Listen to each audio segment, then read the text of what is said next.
Hi students, this is Vijay Max. Exercise 4.1, question number 1.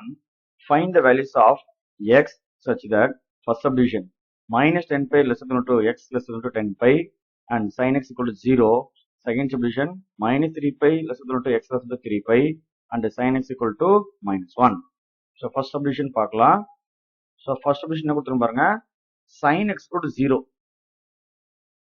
sin x equal to 0. இந்த limits பார்த்தா நம்மளுக்கு minus 10 pi to plus 10 pi அப்படின்னு கொடுத்துருக்காங்க. சரிங்களா? அப்போ சைன் வந்து எப்போ 0 இருக்கும் அப்படின்னு பாருங்க. நான் யூனிட் சர்க்கிள் ட்ரா பண்ணி பாருங்க. எக்ஸ்ன்றது வந்து காசு, ஒய்ன்றது வந்து சைன். அப்போ ஒய்ன்றது நமக்கு வந்து 0. ஒய் எப்போ 0 இருக்குன்னு பார்த்தீங்கன்னா எக்ஸ் ஆக்சிஸ். எக்ஸ் ஆக்சிஸ் தான் நமக்கு என்னது, ஒய் வந்து 0.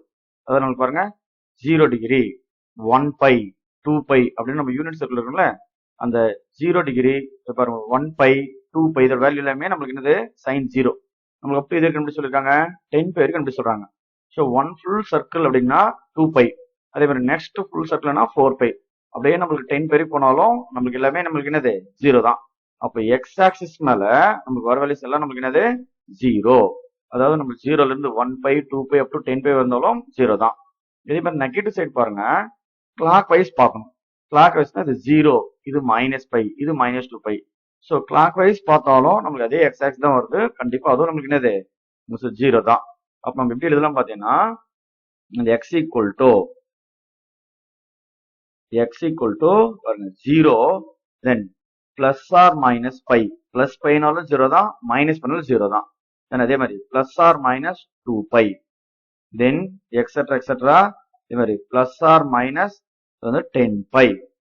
இது வரைக்கும் நம்மளுக்கு எல்லாமே சைன் வேல்யூ 0 தான். ஏன்னா எக்ஸ் ஆக்சிஸ் வந்தா கண்டிப்பா ஒய் வேல்யூ 0. இந்த எக்ஸ் ஆக்சிஸோட ஜெனரல் டேர்ம் பாருங்க n பை அப்படின்னு கொடுத்துருப்போம். அப்போ எக்ஸ் ஆக்சிஸ் வந்தா ஒரு ஜெனரல் டேர்ம் என்னது, x equal to n pi where n equal to 0 plus or minus 1 plus or minus 2 etcetera plus or minus 10. So என்னோட வேல்யூ 0ல இருந்து நம்ம பிளஸ் ஆர் மைனஸ் 10 வரைக்கும் சப்ஸ்டிட் பண்ணோம்னா எக்ஸாக்டா இந்த limit minus 10 pi to plus 10 வரைக்கும் நம்மளுக்கு கிடைக்குது அப்படின்னு அர்த்தம். சரிங்களா? இதே மாதிரி செகண்ட் சப்டிஷன் பாருங்க. ஸோ செகண்ட் சப்டிஷன் பார்த்தீங்கன்னா sine x equal to minus 1. Sine x equal to minus 1. Sine எப்போ நம்மளுக்கு மைனஸ் 1 வரும் அப்படின்னு பார்த்தீங்கன்னா, ஸோ சைன்ன்றது என்னது ஒய். அப்போ ஒய் பாயிண்ட்ல எப்போ நம்ம நெகட்டிவ் வருது பாருங்க. ஸோ இந்த பாயிண்ட்ஸ் நமக்கு ஒய் நெகட்டிவ்ன்றது வந்து இந்த 3/2 வருது பாத்தீங்களா, இந்த பாயிண்ட்ல தான் நமக்கு ஒய் வேல்யூ வந்து நெகட்டிவ். சரிங்களா? ஒய் வேல்யூ மட்டும் கம்பேர் பண்ணணும். சரிங்களா? எக்ஸை பார்க்கக்கூடாது, ஒய் வேல்யூ மட்டும் பார்க்கணும். அப்போ மைனஸ் 3/2 வருது. அப்போ நமக்கு கண்டிஷன் பாருங்க, என்ன லிமிட்ஸ் கொடுத்துருக்காங்க, மைனஸ் 3ல இருந்து 3 வரைக்கும் பார்க்கணும் அப்படின்னு கொடுத்துருக்காங்க. சரி, வந்து 0 டு 1 பை. ஸோ 1 பை வரைக்கும் நம்மளுக்கு எங்க ஒய் வேல்யூ வந்து மைனஸ் 1 வரல. ஸோ 1 பைல இருந்து 2 பை வரும்போது தான் நம்மளுக்கு வந்து 3 பை பை 2 பிளேஸ்ல நம்மளுக்கு மைனஸ் 1 வருது. அப்போ எக்ஸோட வேல்யூ பாருங்க 3 பை பை 2 பிளேஸ்ல நம்மளுக்கு வந்து மைனஸ் 1 வருது. இது நம்மளுக்கு வந்து anticlockwise. Okay. So next பாருங்க clockwise.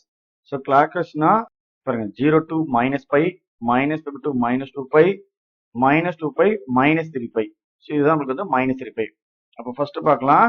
So clockwise பார்க்கலாம் பாருங்க 0 டு மைனஸ் பை. இந்த 0 டு மைனஸ் பைல தான் நமக்கு வந்து சைன் வந்து மைனஸ் 1 வருது. அதோட ஆங்கிள் நமக்கு என்னது மைனஸ் பை பை 2 அப்படின்னு அர்த்தம்.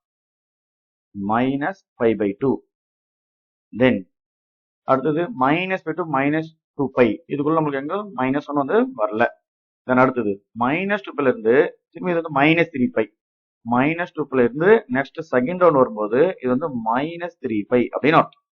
அப்ப இந்த இடத்துல ஆங்கிள் என்னன்னு பாத்தீங்கன்னா, இது பாருங்க, இது 1 டைம் பை பை 2, இது 2 டைம் பை பை 2, இது 3 டைம் பை பை 2, இது வந்து 4 டைம் பை பை 2.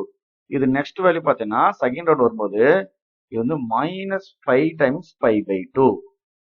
செக் பண்ண தெரியும் பாருங்க. இந்த ஒய் ஆக்சிஸ் பாருங்க, இது மைனஸ் 1 டைம் பை பை 2, இது minus 3 time pi by 2. Or number பாருங்க மைனஸ் 1 மைனஸ் 3. கண்டிப்பா அடுத்து என்னவா இருக்கும்னா மைனஸ் 5 பை 2 இருக்கும். அப்ப கண்டிப்பா அடுத்தோட வேல்யூ நம்மளுக்கு என்ன வருதுங்க, மைனஸ் 5 பை பை 2. சரிங்களா? ஸோ மைனஸ் கரெக்டா 3 பை இந்த லிமிட்டுக்குள்ள முடிஞ்சிச்சு. ஓகே. ஃபர்ஸ்ட் 0 டு மைனஸ் பைக்குள்ள மைனஸ் பை எடுத்தோம். தென் அடுத்தது மைனஸ் பை டு மைனஸ் 2 பைக்குள்ள நமக்கு ஒய் வேல்யூ வந்து மைனஸ் 1 இல்ல. சரி மைனஸ் 2 இருந்து மைனஸ் 3 வரும்போது மைனஸ் 5/2ல -1 வரும். சரிங்களா? ஸோ இந்த லிமிட்ஸ்க்குள்ள நமக்கு சாட்டிஸ்ஃபை ஆகிறது ஒன்லி 3 வேல்யூஸ் தான். ஆன்டி கிளாக் வைஸ்ல 3/2, கிளாக் வைஸ்ல -5/2, -5/2. இந்த இடத்துல தான் நமக்கு வந்து சைன் -1 வருது அவங்க கொடுத்த கண்டிஷனுக்குள்ள. சரிங்களா? இதோட ஜென்ரல் டேர்ம் பார்த்தீங்கன்னா நம்ம கண்டுபிடிச்ச வேல்யூ -1ன்றது y ஆக்சிஸ் நெகட்டிவ். அப்போ y ஆக்சிஸ் நெகட்டிவ் வந்துச்சுன்னா அதோட ஜென்ரல் டேர்ம் பாருங்க x equal to 4n - 1 into π/2 where n equal to so n equal to இந்த 3 வேல்யூஸ் வர மாதிரி சப்ஸ்டிட் பண்ணணும்.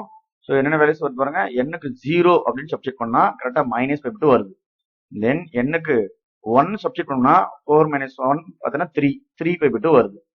அடுத்தது -5/2 வரணும். n-க்கு -1 போட்டோம்னா -4 - 1 -5. அப்போ நெக்ஸ்ட் வேல்யூ பார்த்தீங்கன்னா +or-1. ஸோ 3 வேல்யூஸ் வரணும். n-க்கு 0வும் n-க்கு +or- சப்ஸ்டிட் பண்ணும்போது கரெக்டா இதோட வேல்யூஸ் வருது. ஓகேங்களா? ஸோ ஃபர்ஸ்ட் சப்டிஷனா ஜென்ரல் டேர்ம் x ஆக்சிஸ் வரும்போது n π. செகண்ட் சப்டிஷனா ஒரு general term y axis negative வரும்போது ஒரு ஜென்ரல் டேர்ம் 4n - 1 into π/2.